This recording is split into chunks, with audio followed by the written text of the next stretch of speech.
بعد از این خداوند عیسی باز 70 نفری دیگر را انتخاب نموده، آنها را جفت جفت پیشا پیش خود به هر شهر و دهاتی که رفتنی بود فرستاد.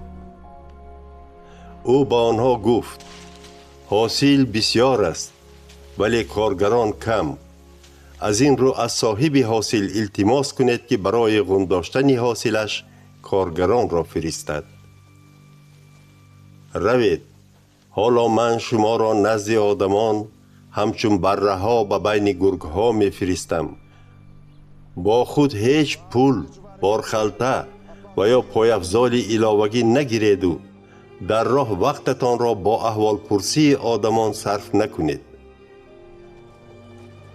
به هر خانه که می درآیید اول بگویید: صلح باد بر این خاندان.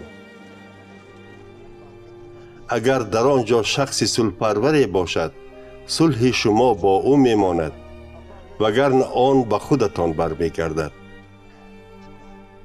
پس در بدر نگردید و در همان خانه مانید و هر چی پیشتان مانند همان را خورید و نوشید، زیرا مهنت کش سزاوار آن است که مزد کارش را بگیرد. اگر به یگان شهر درآیید و شما را در آنجا قبول کنند، هر خوراکی که پیشتان گذارند خورید. بیماران آن شهر را شفا دهید و گویید: پادشاهی خدا به شما نزدیک است.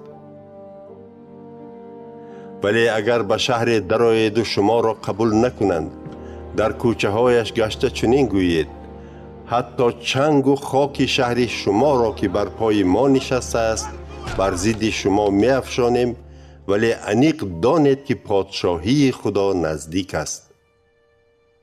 به شما می گویم که در روز قیامت احوال مردم بدکردار شهر سدوم از حال آن شهر سبکتر خواهد بود.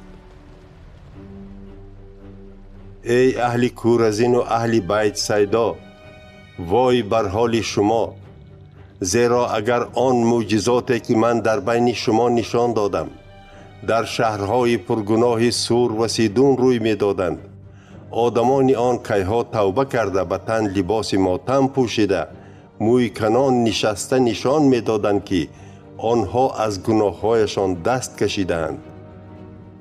بنابراین در روز قیامت احوال مردم سور و سیدون از حال شما سبکتر خواهد بود. این چنین شما ای اهل کفرنهم گمان میکنید که سری شما تا به آسمان میرسد، اما شما به دوزخ پرتافته میشوید.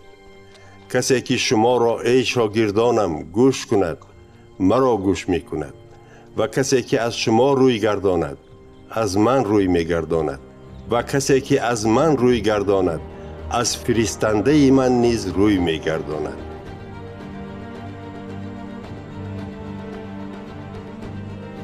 هفتاد نفر شاگردان با خوشحالی برگشته به عیسی گفتند: خواجه، با نام تو حتی جنها به ما اطاعت میکنند.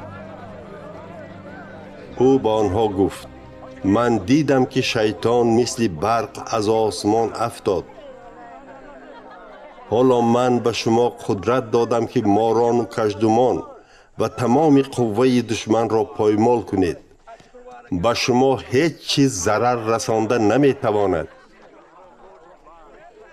ولی نه برای آن شاد باشید که جنها به شما اطاعت میکنند، بلکه برای آن شادی کنید که نامهایتان در آسمان نوشته شدند. خودی همان لحظه عیسی از شادی روح القدس پر شده گفت: ای پدر، ای خداوند زمین و آسمان، به تو شکر میگویم که این چیزها را از عاقلان و خردمندان پنهان کردی و به آدمان عادی آشکار ساختی. بله ای پدر، خواهش نیکی تو چنین بود. پدرم همه چیز را به من داده است. بغیر از پدر دیگر هیچ کس پسر را نمی شناسد. این چنین هیچ کس پدر را نمی شناسد بغیر از پسر، و آنهایی که پسر می خواهد پدر را برایشان ظاهر سازد. سپس عیسی به شاگردانش روی آورده فقط به آنها گفت: شما خوشبختید که این چیزها را می بینید. زیرا به شما میگویم که پیغمبران و پادشاهان بسیار میخواستند آن چیزهایی را ببینند و بشنوند که شما میبینید و میشنوید، ولی آنها نه دیدند و نه شنیدند.